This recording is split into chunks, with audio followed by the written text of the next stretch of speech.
Certamente, muitos dos democratas brasileiros gostariam de ouvir a voz do seu governo sobre a gravíssima crise que se abate sobre a Venezuela. Mas o que ocorre, senhor presidente, é um silêncio comprometedor. Para nós, o silêncio, mais do que fala, grita e tem nome. Seu nome é cumplicidade. Nós já estamos acostumados de ver o governo brasileiro alimentando a prepotência internacionalmente, passando a mão na cabeça de ditadores mundo afora e alimentando perversas ditaduras em vários países do mundo.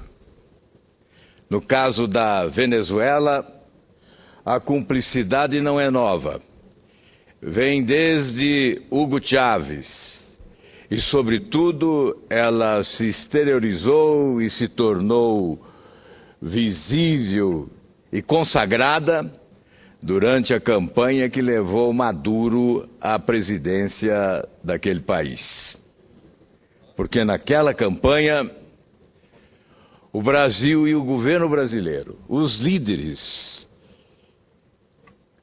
que governam o nosso país, empenharam-se na eleição de Maduro com a presença do ministro da propaganda, mais do que marqueteiro, é ministro da propaganda, João Santana, principal responsável pelo marketing da campanha de Maduro, e o próprio ex-presidente Lula gravou o seu apoio para o rádio e a TV naquele país.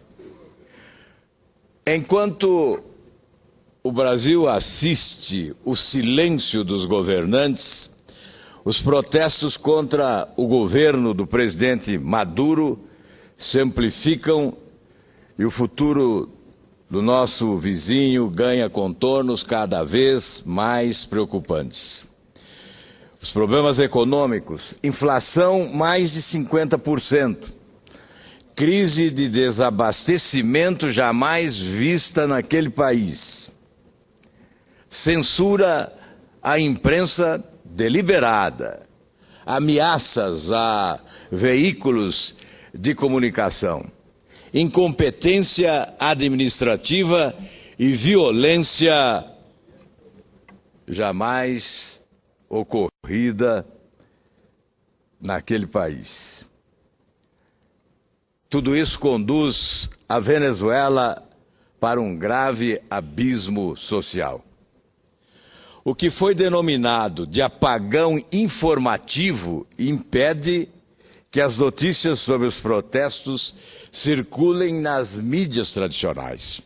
Senador Agripino, Vossa Excelência vai falar sobre energia daqui a pouco e certamente focalizará o apagão ou os apagões que ocorrem no Brasil. Há uma outra modalidade de apagão na Venezuela. Trata-se do apagão informativo, impedindo que as notícias sobre os protestos circulem nas mídias tradicionais. A televisão e os jornais praticamente ignoram os acontecimentos mais violentos no país. Redes de TV correm risco de ter suas transmissões interrompidas caso o governo julgue que algum conteúdo divulgado possa servir como incentivo à violência, entre aspas. As redes sociais, pela sua capilaridade, são capazes de driblar o cerceamento imposto pelo governo. Não vi em nenhum veículo de comunicação de massa imagens da presença de soldados cubanos, de enviados de Castro à Venezuela para esse enfrentamento nas ruas daquele país. Mas há pouco vi nas redes sociais vídeo mostrando a chegada de militantes cubanos no aeroporto de Caracas para atuarem nesse enfrentamento nas ruas do país. Sob gritos de fuera, fuera, dos venezuelanos que lutam pela democracia na Venezuela. Não vi, não sei se isso ainda aparecerá na grande mídia do Brasil ou na mídia internacional. Mas as redes sociais, senador Agripino, mostraram às 5 horas um vídeo com a presença de enviados de Cuba para reforço das hostes governistas da Venezuela nas ruas do país. O Brasil não merece esse comportamento, essa postura do seu governo, diante de prepotentes que procuram se impor e esmagam os seus povos de forma arbitrária, inconsequente e desastrada, porque o que se vê é que falta hoje até alimentos na mesa do povo venezuelano em razão da incompetência, da insanidade política, da insensatez e, sobretudo, desse apetite pelo autoritarismo que permeia as ações dos líderes chavistas da Venezuela. A política externa brasileira sempre apoiou o chavismo em todas as suas vertentes. Na era Maduro, assistimos o governo brasileiro solidário desde o período eleitoral.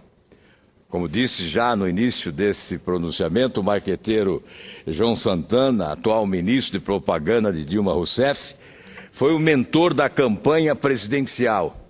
E o ex-presidente Lula gravou um vídeo em apoio à candidatura Maduro. Esse vídeo circula hoje pelas redes sociais, como forma de convocar o governo brasileiro a se pronunciar nesta hora. Quem sabe até reconhecendo seu erro, mas se solidarizando aqueles que querem democracia, sem aspas, para o país irmão Venezuela. Diante do quadro de instabilidade crescente e do comprometimento ostensivo dos direitos e garantias individuais, o governo brasileiro adota o silêncio como postura de Estado, uma omissão inaceitável. Mais do que omissão, como disse no início, a cumplicidade. Diferente da postura, por exemplo, da ONU. A Organização das Nações Unidas pediu justiça para os mortos. A União Europeia advogou pelo diálogo pacífico e pelo respeito à liberdade de imprensa e ao direito ao protesto. O secretário da Organização de Estados Americanos clamou para que se evitassem mais confrontos. A Anistia Internacional pediu que a Venezuela investigue urgentemente a morte de 3 pessoas durante os protestos em 12 de fevereiro. O governo da presidente Dilma ignora solenemente os acontecimentos em curso na Venezuela. Não importa para o governo brasileiro que há uma afronta à liberdade de imprensa, que há uma afronta à liberdade de expressão naquele país.